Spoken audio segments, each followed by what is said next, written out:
আমার ভাই হয়তো কোনোদিন ইবাদত করার সুযোগ পায় নাই, ওই শুকটান দেওয়া বিড়ির মধ্যেও যদি সে ওই দাঁড়িপাল্লার দাওয়াত দিয়া আল্লাহর দ্বারে কবুল হয়ে যায়, এমনও হইতে পারে পিছনের সব আল্লাহ মাফ করে দিয়ে তার তো ভালো করে ভাবিরে কইবেন ভাই এতকাল তোমার মাথা আশ্রয় দিছি, হুকুম বাইছে দিছি, আজগো থেকে তোমার কাম আমি আইলে আমার কথা শুনতে হইবে, তোমার দ্বারে দায়িত্ব, তোমারেও শুনামু, তোমারেও বলবো, তুমিও আরেকজনরে বলবা।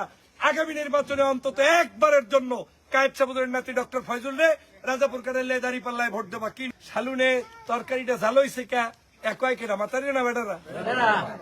অতএব নারী পুরুষ ঐক্যবদ্ধভাবে কিছু কাজ করতে হবে। নারীদের একটা কাজ আছে, নারী বোনেরা যারা আছেন ঘরের ভিতরে অনেক মহিলারা বসা, আপনাদের কাছে স্পষ্ট অনুরোধ, জীবনে অনেক গপ্প মারছেন, প্রত্যেকদিন বিয়েলে 8-10টা ঘরের পিছনে উডানে যাইয়ে গপ্প মারা, এরপরে চুলের বিনি বাঁধা, এরপরে একজনে আরেকজনের মাথা আশ্রয় দেওয়া, এটা কালচার, কোনো সমস্যা নাই, করবেন। কিন্তু আজকে থেকে একটা মাথাও আর ফিরি আশ্রাইবেন না, যাইবেন ভাবির মাথায় ওই চিরুনিটা থুইয়েই পেনা পড়া শুরু করবেন দাঁড়িপাল্লা। এই কথা বোঝেন না? ভাবিরে কইবেন ভাই এতকাল তোমার মাথা আশ্রয় দিছি, হুকুম বাইছে দিছি, আজগো থেকে তোমার কাম আমি আইলে আমার কথা শুনতে হইবে, তোমার দ্বারে দায়িত্ব, তোমারেও শুনামু, তোমারেও বলবো, তুমিও আরেকজনরে বলবা।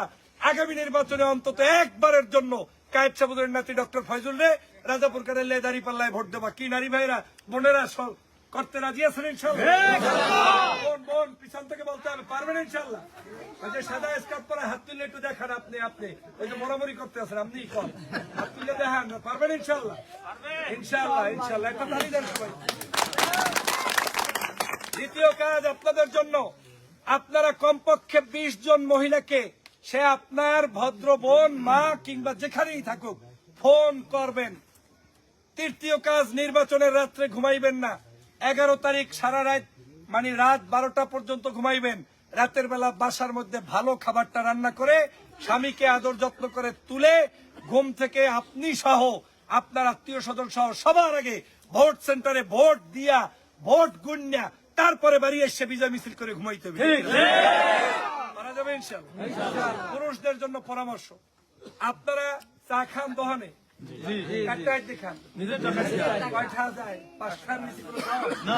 তাহলে এখন থেকে 5 টাকার চা খাইবেন, 15 টাকার গপ্প বাজিয়ে কি পারা যাইবে? নিজে 5 টাকার চায়ের অর্ডার দিয়েই শুরু করবেন। আবু তালেব খবর কি? শুনলাম যে এই সব জায়গায় ডক্টর ফয়জুলের জয় জয়কার অবস্থা, এদিকে দাঁড়িপাল্লার কি কারবারটা কি, ঘটনা কি, ঘটলে কি?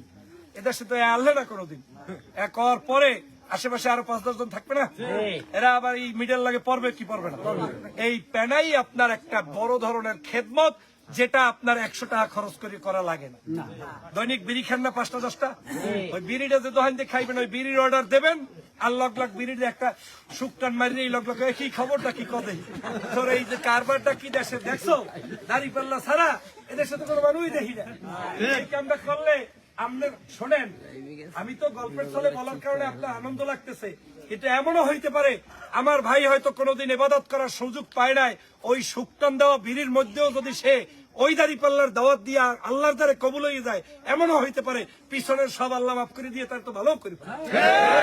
অতএব কোন অবস্থায় বসে থাকবেন না, যে জায়গায় যাইবেন ওই জায়গায় দাঁড়িপাল্লার দাওয়াত দিতে রাজি আছেন ইনশাআল্লাহ? এতে কি টাকা লাগবে? মুই যা খাই হেই আবার খামো খায়ে দাঁড়িপাল্লার গান কইয়াম, কি পারা যাইবে? 3 নাম্বার, আমরা ভদ্রলোক স্বামীরা মোটামুটি বউগুলোকে তো খাতিল আছে না নাকি? খাতিল আছে, কোথায় খাতিল আছে? নুন দেয় নাই কা, শালুনে তরকারিটা ঝাল হইছে কা একই কেনা মাতারি না বেটারা। আমার জামা কাপড় আয়রন নাই কা, আমার লঙ্গিটা এখনো হুগাই নাই কা, হুগাই নাই দিকে হুগাই নাই, হ্যাঁ আল্লাহ দিয়েছি। এই যে কারবার করিয়ে বউগুলোকে যে খাতিলটা নষ্ট হইছে, এই জোড়াতালি দিতে হইবে কি হইবে না? কি করা যাইবে?